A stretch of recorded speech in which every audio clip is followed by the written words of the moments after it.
as a landlord, I never ask for advance rent, but I get people saying, I will give you 12 months rent up front before they've even seen the property. And I think this sort of mad market is not normal. It's not going to be resolved by this bill. It tinkers around the edges in terms of the fundamental issue here, which is supply.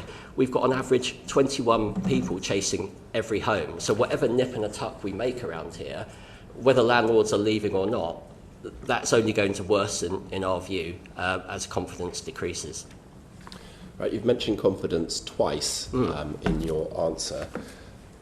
In anticipation of this bill, and now that it's been published, are you able to say what's happened to confidence in the real market? Yeah, so and again, for both accidental landlords, but also for commercial ones. Yeah, so, I mean, accidental amateur landlords, if you consider yourself an amateur landlord, that's arguably part of the problem. I don't think we can have amateur landlords. Having a lettings business is a business that whether you've got 1 or 10 properties that you need to do properly. So, and that's what we try and do to support all of our members in this. We've been tracking sentiment in the sector for the last 12 years across our membership, and it's at a record low. Our members are forecasting, only about 10% were looking at actively investing in the sector, and about a third were looking at disposing of one of their properties or exiting the sector completely. I appreciate that is sentiment rather than actuals, but I think we also have to point to the fact that we are seeing such a significant amount of Section 21s being used where the reason is a landlord selling, and that still hasn't percolated through to some of the statistics. 21 people on average applying for a rental property. That's not going to get better. My question's a really simple one. Do you think rents in the private rented sector are currently fair and affordable? It's a good question. I think the demand is what has the effect on rents.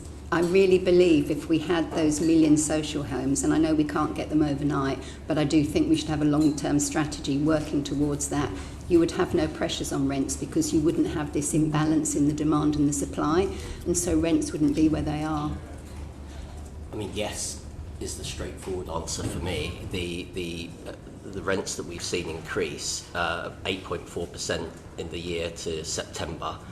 That's high by any measure, and I think it is entirely down to, as Teresa says, lack of social housing, lack of kind of new stock coming to the market. It can't be normal that you get 21 people applying to rent a property and then saying, I know the bill deals with advance rent, for example, but as a landlord, I never ask for advance rent, but I get people saying, I will give you 12 months rent up front before they've even seen the property. And I think this sort of mad, market is not normal. Obviously, it's not going to be resolved by this bill. And I say that because there's a lot of really good things in the bill, like the database, like the Ombudsman, that we're very supportive of. But actually it tinkers around the edges in terms of the fundamental issue here, which is supply. And I know the government will address social housing and right to buy and all of those things, and they're absolutely right to do it. But at the same time, we do need a vibrant private rented sector too, and we need a vibrant private rented sector now whilst we work out what you're going to do with social homes, because there is a massive lead time. What I see at the moment is everybody harking back to the wonders of the 70s of social housing and council housing, and looking at that as being a really, really great thing. But actually we see horrible stories of local authority properties being in serious disrepair. We have lower satisfaction in the social sector than we do for the private rented sector. And at the same time, we're focusing on making life really, really difficult for those responsible landlords who have got good quality accommodation to bring it to market. We don't want to dissuade those people from bringing it to the market. We want to encourage them. And I think the sequence of this needs to be the bill must deliver for responsible landlords and renters and give them security, but it must also address some fundamental issues about supply. Thank you very much, Chair. Teresa, I was struck by your remarks about rising homelessness. You'll be aware from the public data P1E information about causes of homelessness, with the end of unassured short-hold tenancy being the leading cause of homelessness at the moment. So I'd be interested to know more about why you think any changes to that would actually increase homelessness. Well, I mean, at the moment, it's a very small percentage of landlords that actually terminate tenancies and serve Section 21 notices. Very low percent. And the majority of those landlords are either selling or wanting to move back in, or they've got rent arrears, and that's why they use a Section 21. I think it all comes down to the lack of supply that we have, and losing more landlords from the sector. And I think we will lose more landlords. We're losing them at the moment. Not just because of this bill, I have to stress. They're leaving for all sorts of reasons. You know, it might be retirement. It might be the high interest rates are having a big impact. That's affecting them. So I don't think it is just the bill, but I think that our biggest issue is landlords leaving the sector at this time when we don't have enough properties for renters.